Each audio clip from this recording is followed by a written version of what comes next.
Karthik sawmill గారి దగ్గరికి వెళ్దాం. కార్తిక్ సామిల్ గారు ప్రస్తుతం ఏదైతే మన బీఆర్ఎస్ నాయకులు అయినటువంటి రామ్మూర్తి గారు చెప్పారు, ఒక అసిస్టెంట్ చీఫ్ మినిస్టర్గా వ్యవహరిస్తున్నారు రేవంత్ రెడ్డి గారు అని చెప్పారు. ఇంకొక విషయం అంటే మన సురేందర్ రెడ్డి గారు ఏం చెప్పారంటే ఖచ్చితంగా నీళ్లు వస్తున్న మాట వాస్తవమే.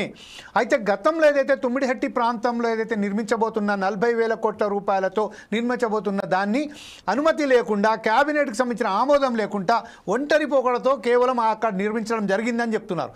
అలాగే ఈరోజు మనం చూసినట్టయితే అక్కడ 3 పియర్స్ ఏదైతే పడిపోయాయని చెప్తున్నారో దానికి సంబంధించిన ఈరోజు మన నివేదికలో ఏదైతే సమర్పించారో దాంట్లో చాలా క్లియర్గా ఏం చేశారో, contractor not entitle to any certificate must complete restoration of 7th block and rectify defects at own cost అని దాంట్లో మెన్షన్ చేశారు. అంటే agencies for Annaram and Sundillas అని చెప్పారు. దీంట్లో హెల్డ్ లేబుల్ ఫర్ డిఫెక్ట్ రిఫ్లిక్టేషన్ during DLP at their cost అని చాలా క్లియర్గా మెన్షన్ చేసినట్టుంది.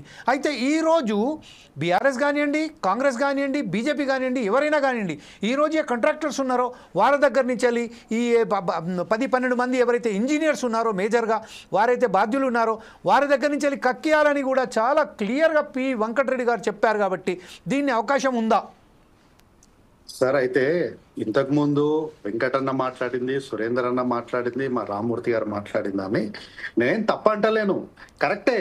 ఇప్పుడు వారు అన్ని విషయాలు కరెక్టే చెప్తున్నారు. ఇప్పుడు రామ్మూర్తి గారు ఏమంటారు, 2 పిల్లర్లు కుంగినాయి, దాన్ని రిపేర్ చేయాల్సిన బాధ్యత ప్రభుత్వాందే అని అంటారు. ఇప్పుడు మేము 60,000 ఉద్యోగాలు ఇచ్చిన మా ప్రభుత్వం ఇచ్చింది అంటే, ఉదాహరణకు చెప్తున్నా, 60,000 ఉద్యోగాలు ఇచ్చింది అంటే మీరు కాదు ఇచ్చింది, మేం కాదు ఇచ్చింది, ఆ క్రెడిట్ అంతా మాది అంటారు కదా.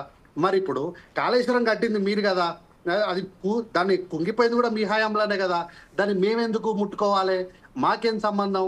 ఈ మందికి పెట్టిన బిడ్డల్ని మా బిడ్డలని ముద్దాడతారనే ఫార్ములా ఇక్కడ అప్లికబుల్ కాదా? అయితే అట్లాంటి పంతాలకు మేమేం పోతలేము.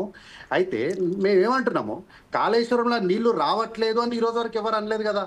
కాళేశ్వరంలో నీళ్లు వస్తున్నాయి.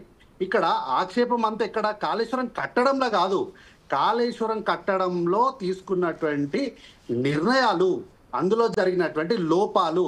కల్వకుంట్ల చంద్రశేఖరరావు గారు ప్రతిసారి మాట్లాడుకుంటూ ఈ నిర్మాణం అంతా కూడా నాదే బాధ్యత, నేనే కడుతున్నా, నా రక్తం బొట్టు పెట్టి కడుతున్నా అని వారు క్రెడిట్ తీసుకున్నారు కదా.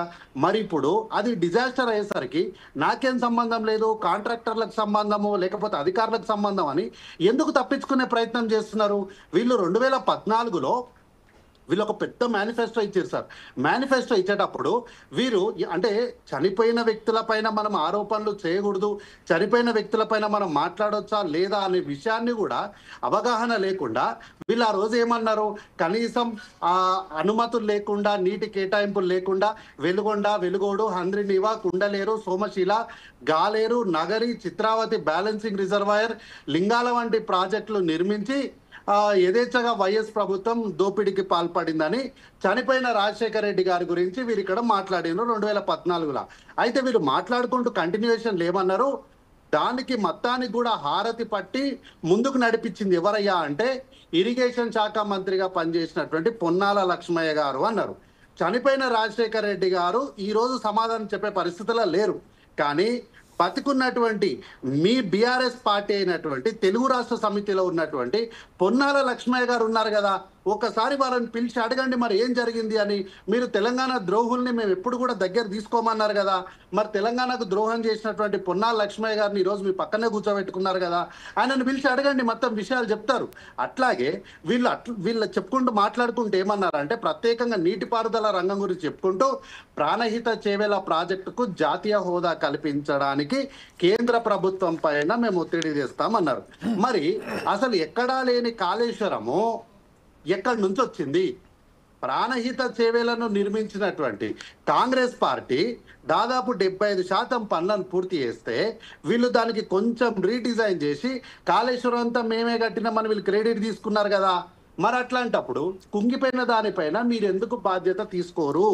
వీరే మాట్లాడుకుంటూ తెలంగాణకు ప్రాణదాయం ఏంటిది అంటే ఇచ్చంపల్లి ప్రాజెక్టు అన్నారు. తెలంగాణ కోసం నిర్మించాల్సిన ఇచ్చంపల్లి ప్రాజెక్టును అంతర్రాష్ట్రాల వివాదాల సాకుతో నిర్మించలేదు ఇదే కాంగ్రెస్ ప్రభుత్వం అని వాళ్ళు ఆ రోజు మేనిఫెస్టోలో చెప్పిండ్రు. మరి ఈ రోజు వరకు ఇచ్చంపల్లి గురించి మీరు ఎందుకు మాట్లాడలేదు? దాన్నే కదా, అదే ఇచ్చంపల్లినే కదా ఈ రోజు ఇంతకుముందు అన్నగారు మాట్లాడుకుంటూ సరే వారి విఘ్నత వదిలేస్తా, ఇప్పుడు ఇప్పుడు నేను మాట్లాడమంటే మొత్తం మాట్లాడతా కానీ వారి విఘ్నత వదిలేస్తా.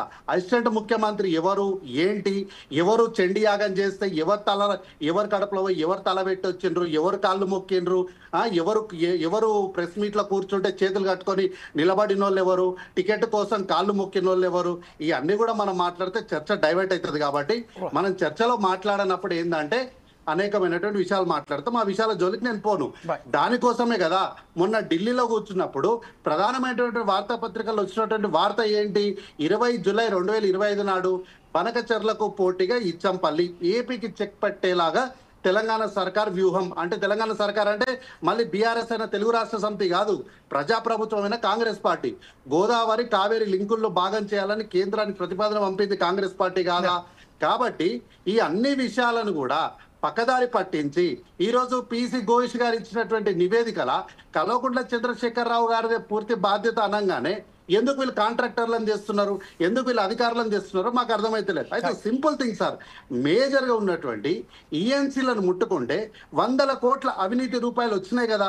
మరి ఇంత అవినీతి చేస్తున్నప్పుడు అధికారుల పైన మీకు పట్టు లేదా? పోనీ అట్లనైనా చెప్పండి, ఆ అధికారులు మాకు తెలియకుండా చేసిండ్రు, అక్కడ ఏం జరిగిందో మేము చూడలేదు, ఆ అవినీతి ఎట్లా జరిగిందో మాకు తెలియదన్నా చెప్పండి, అట్లనన్నా చెప్పండి. దానిపైన ముందుకు ఎట్లెళ్ళాలో రాష్ట్ర ప్రభుత్వం ఖచ్చితంగా ఆలోచన చేస్తుంది. కాబట్టి మంచి జరిగితే మొత్తం మా కోటాలో, అవినీతి జరిగితే అధికారులు కాంట్రాక్టర్ల కోటాలని తప్పించుకోవడం అనేది కేవలము పిరికి వారు చేసేటువంటి చర్య. కాబట్టి ఇప్పుడు కల్వకుంట్ల చంద్రశేఖరరావు గారు ఉద్యమ సింహమా పిరికి పంద చర్య పాటిస్తున్నాడో వారే తెలుసుకోవాలి. కానీ రాష్ట్ర ప్రభుత్వం మాత్రం ప్రజల ముందు కాళేశ్వరంలో జరిగిన ప్రతి అనా పైసతో సహా కక్కిస్తామన్నటువంటి మాటను నిలబెట్టుకుంటూ ఈరోజు కేవలం ఒక ఎంక్వైరీ మాత్రమే చేసినాం.